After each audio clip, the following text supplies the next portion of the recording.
الله ومن الله وإلى الله وعلى الله وفي الله ولا حول ولا قوة إلا بالله العلي العظيم. Assalamu alaikum wa rahmatullahi wa barakatuh. May the peace and blessings of Allah be on the noblest of the Prophet Muhammad sallallahu alaihi wasallam, his household, his companions, and all those who follow in righteousness to the day of reckoning. I welcome you to another edition of Ramadan in 10 minutes. By way of reminding ourselves about these auspicious months, indeed Allah tells us in the Quran, Ya ayyuhallazina amanu kutiba alaykum siyam kama kutiba alal ladzina min qablikum la'allakum tattaqun. That, O you who believe, Allah has prescribed fasting for you, just as fasting was prescribed for those who came before you, that you may learn self-restraint.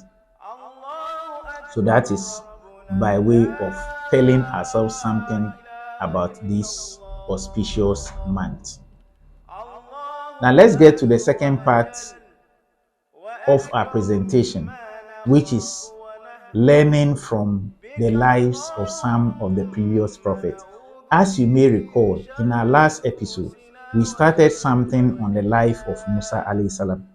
We got to the point where he had assisted someone from the family of Yusuf and had killed someone from the family of the king, Fir'aun.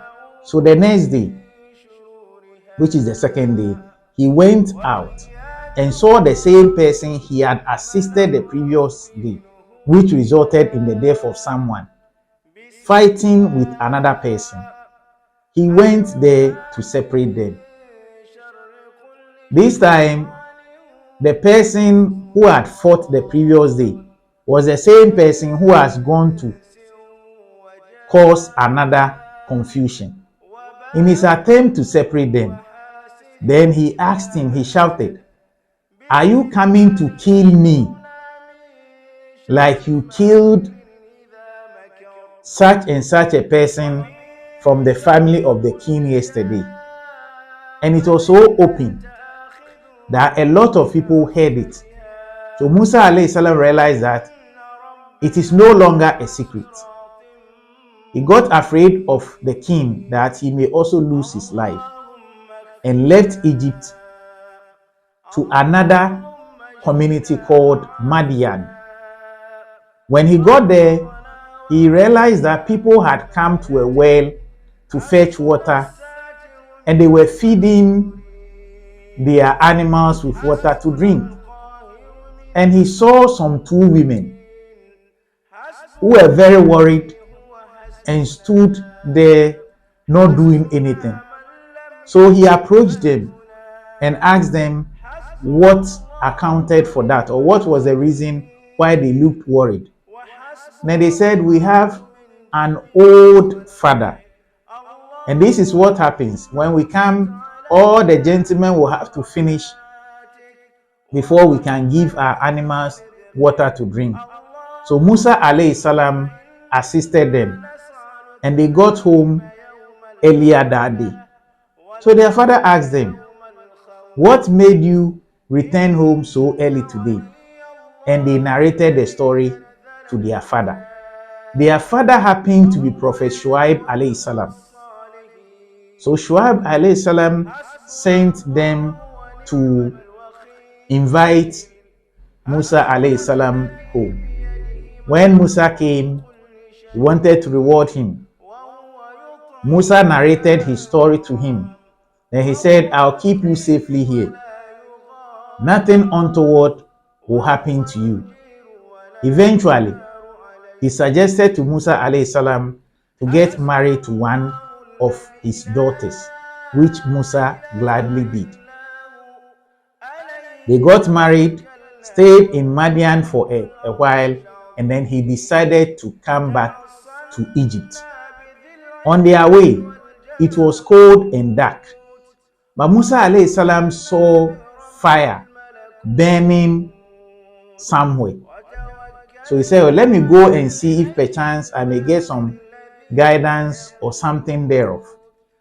When Musa alayhi salam approached the place, then Allah called him and spoke to him. I am your Lord.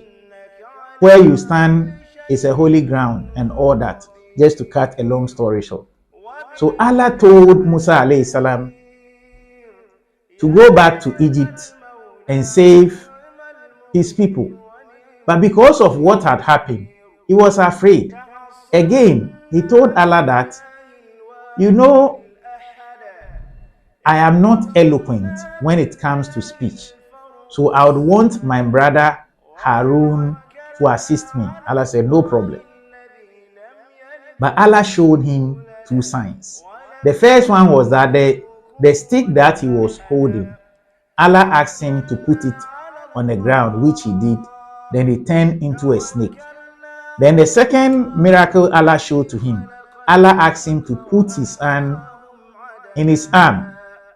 When he did that, he shone with light. So Allah told him, these are signs for you to go. He came to Pharaoh, who had told his people that he was God and that he should be worshipped. When Musa alayhi salam went to him, Pharaoh asked him, what proof do you have as a messenger of Allah? So he put the stick down, it changed into snake. Then Pharaoh said, hey, as for this trick, you can't use it to win me. I have seen several of these. You are just a magician. Let me invite all the magicians that we have in this community. So he invited all the magicians in Egypt to his palace to challenge Musa alayhi salam.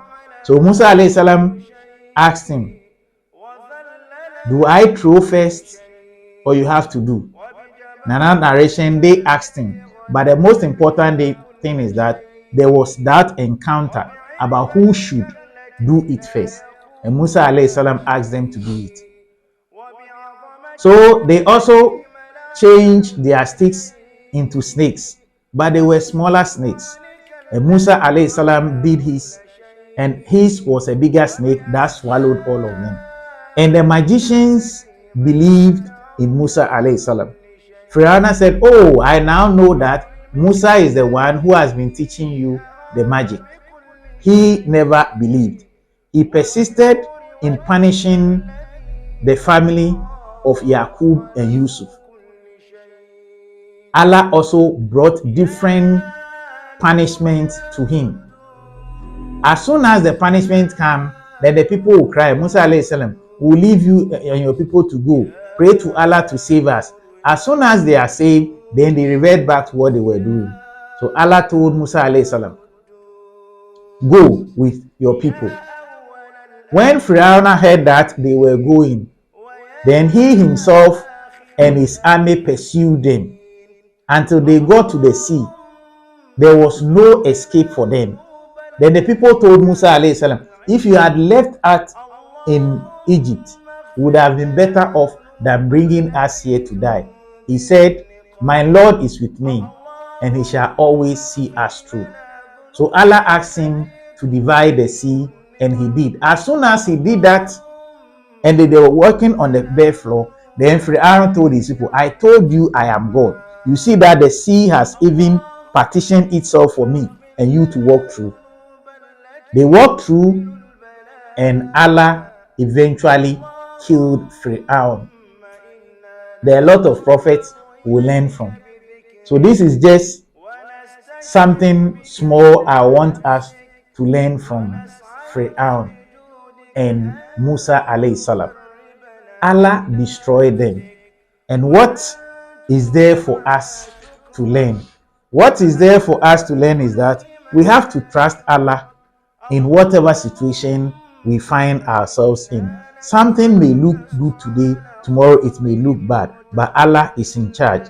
And no matter how bad someone is, we must still speak to the person kindly, because although Pharaoh was addressing himself as God, Allah told Musa to speak kind words to him. These are the lessons we can learn from the life of Prophet Musa alayhi salam. May Allah make it beneficial to us in this world as well as in the hereafter. Wassalamu alaikum wa rahmatullahi wa barakatuh.